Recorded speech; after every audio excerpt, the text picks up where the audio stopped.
আর এই মুহূর্তে সরাসরি টিটপ রয়েছেন আমাদের সঙ্গে। টিটপ, যা পরিস্থিতি দেখছি তাতে তো বনগাঁ একেবারে চরমে তৃণমূলের অন্দরে ক্ষত।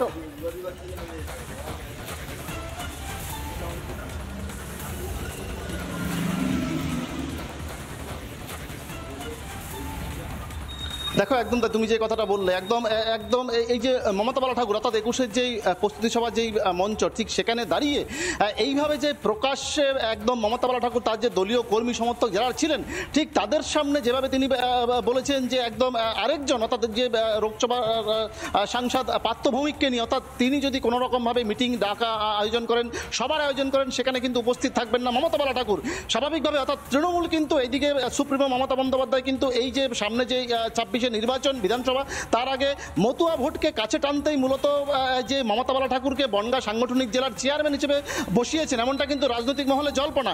ঠিক তার মধ্যে দাঁড়িয়ে এই ধরনের মন্তব্য সরাসরি আমার সঙ্গে যারা অতিথি রয়েছেন তারা এই যে মমতা বালা ঠাকুর যেই প্রকাশ্য মঞ্চে দাঁড়িয়ে যে কথাটা বলছেন যে কোনো রকমভাবে যদি এই যে আপনার পার্থ ভৌমিক যদি কোনো সভা ডাকে তাহলে সেই সভায় উপস্থিত থাকবেন না।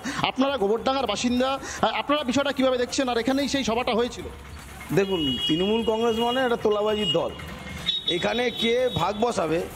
যেহেতু এই বনগাঁ জেলা আমাদের বিজেপি শক্তিশালী জেলা, আপনারা জানেন।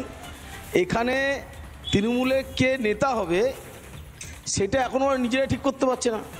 কখনো পার্থ ভৌমিক আসছেন, কখনো নারায়ণ গোস্বামী আসছেন, আমরা দেখছি। কিন্তু মমতা ঠাকুর কালকে যেটা বলেছেন প্রকাশ্যে ওদের মিটিংয়ে, তা আমরা মিডিয়ার মাধ্যমে আপনাদের মাধ্যমে শুনলাম, তা এটা তাদের ভেতরের ব্যাপার। কিন্তু এই জেলায় এদের কিছু নেই, সাধারণ মানুষ এদের সাথে নেই। আমাদের 5টা বিধায়ক আছে, আমাদের সাংসদ আছে, আমাদের কেন্দ্রীয় মন্ত্রী আছে। সাধারণ মানুষ এদেরকে এই জেলার থেকে পুরো মুছে দিয়েছে। এই গোবরডাঙ্গা এলাকায় আপনারা জানেন 17টা ওয়ার্ডে 15টা ওয়ার্ডে আমরা বিপুল ভোটে জয়যুক্ত হয়েছি এই লোকসভা ভোটে। কিন্তু আমরা পৌরসভা আমরা পাই না। কারণটা হলো তাদের রাজ্যে ক্ষমতায়, তারা লুট করে নিয়ে নেয়, কিছু করার নেই আমার। দাদা, আপনারা কি বলবেন? আপনারা এই গোবরডাঙ্গার বাসিন্দা, গোবরডাঙ্গা বসবাস করেন। মমতা বালা ঠাকুর তিনি সরাসরি বলছেন পার্থ ভৌমিক যদি কোনো সভার আয়োজন করেন তাহলে সেখানে তিনি উপস্থিত হবেন না, কি বলবেন? দেখুন, এই তো যে টিএমসি সরকারটা আছে না, এদের মধ্যে চলছে একটা কম্পিটিশন, কে কত এলাকা দখল করতে পারে। আজকে পার্থ ভৌমিক উনি চাইছেন যে আমি এই এলাকায় সব কিছু আমার চলবে। মমতা বালা ঠাকুর চাইছে আমার চলবে।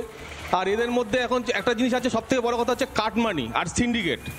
যে যত বেশি এলাকা দখল করতে পারে তত বেশি কাটমানি খেতে পারবে।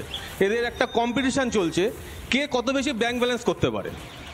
এবারে অনেকে ব্যাংক ব্যালেন্স কম হচ্ছে, অনেকের বেশি হচ্ছে।